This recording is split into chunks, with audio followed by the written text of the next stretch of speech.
Good afternoon. I'm Andrea Sullivan, Executive Director of Client Services at Interbrand, and I'm fortunate enough to be joined by Brendan Jones, who's the Director of Marketing and Sales at Nissan Leaf.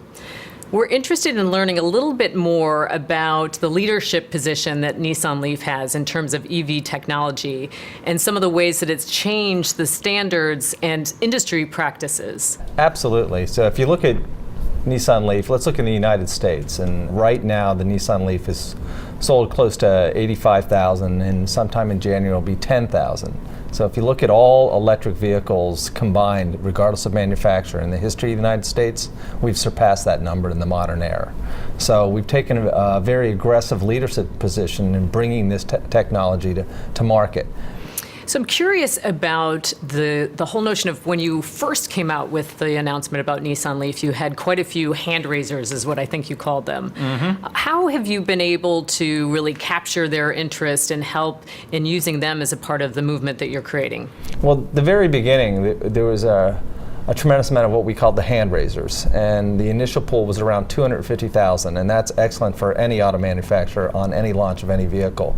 Now, these individuals, they were serious, so through the process, when the vehicle actually got to them, before it got to them, they provided us with a depth and breadth of information on what their expectations are, what they're looking for out of the vehicle, what they expect from Nissan North America, their dealership, and the commitment that they saw us making and how we had to follow through on it, not just with the delivery of the vehicle, but in a statement about how this affects sustainability from a corporate perspective, our dependence on foreign oil, from a green perspective, an eco-friendly perspective, and also from a technology perspective. Brendan, I'm wondering if you could share some additional examples, some things that perhaps have surprised you on your journey as you're continuing to reinforce your leadership position. Are there things that you've learned in your conversations that perhaps are food for thought? Sure. If we look at it from the corporate perspective, it's very unique. We can take a look at corporations like Google and Microsoft and even Sony to that degree, who embrace the concept as part of their sustainability and corporate responsibility efforts. And it's not just Nissan electric vehicles, it's any electric vehicle, it's any plug-in that represents something that is bigger than just doing something internally. Its expression goes outside of the corporate offices and into the community. Google has free charging throughout its campus and has a massive effort to make sure that anyone that wants to drive an electric vehicle can charge it on their campus. Sony has introduced incentives for people to purchase electric vehicles, and Microsoft has chargers everywhere, and they encourage the adoption throughout their campuses. And those are just a few examples. If we look at a restaurant chain in Tennessee, Cracker Barrel, the CEO of the company believes so much in electric vehicles that they are now installing chargers throughout their locations, even though they know that the financial equation for them might not be that great, but the statement and what they believe in, it resonates. It resonates with their customers, who they are. They buy local sourced produce, etc. So it fits into both their philosophy as a company and their efforts towards sustainability and corporate citizenship.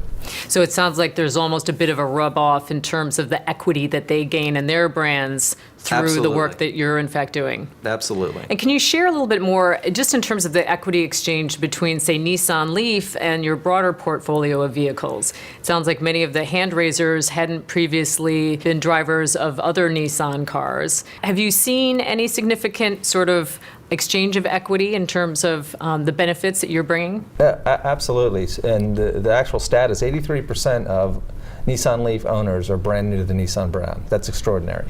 Now, what they've done for us is they've helped us to educate that engagement piece. How, as a company, do we really want to engage with these customers actually before they actually make the purchase decision, then during the purchase decision, and then that relationship afterwards? With Nissan Leaf, it is an ongoing relationship. The vehicle tells us what the customers are doing through the interactive telematics system, and the customers routinely contact and tell us what they're doing. And we're trying to take those learnings to have a better relationship with our customers long term for all our vehicles. For those that are listening to us today, I think they would love to hear any sorts of insights or key words of wisdom that you might be able to share as a change agent within Nissan. What are the things that they should be thinking about? Stay positive, stay forthright. It's important, and we heard some of those comments today from other speakers, to have that visible leadership that can say this is something that the company is 100% 100% behind in all of our tactics and our strategies. Brendan, you've shared a great deal of learnings with us today. I wanted to leave you with one last question that we're asking all of our IQ participants. If there was one thing that you were to share that you've learned either in the classroom or in the boardroom in terms of all of your work in this area, what would that be? Listen. Listen to your employees, listen to your customers, listen to what they have to say. Because with this particular vehicle and this particular movement, and whether that movement is they're taking a very green focus, they're taking an environmental focus, they're taking off foreign oil, or they're just a technologist, listen. That's wonderful. Thank you so much for joining us, Brendan. Thank you.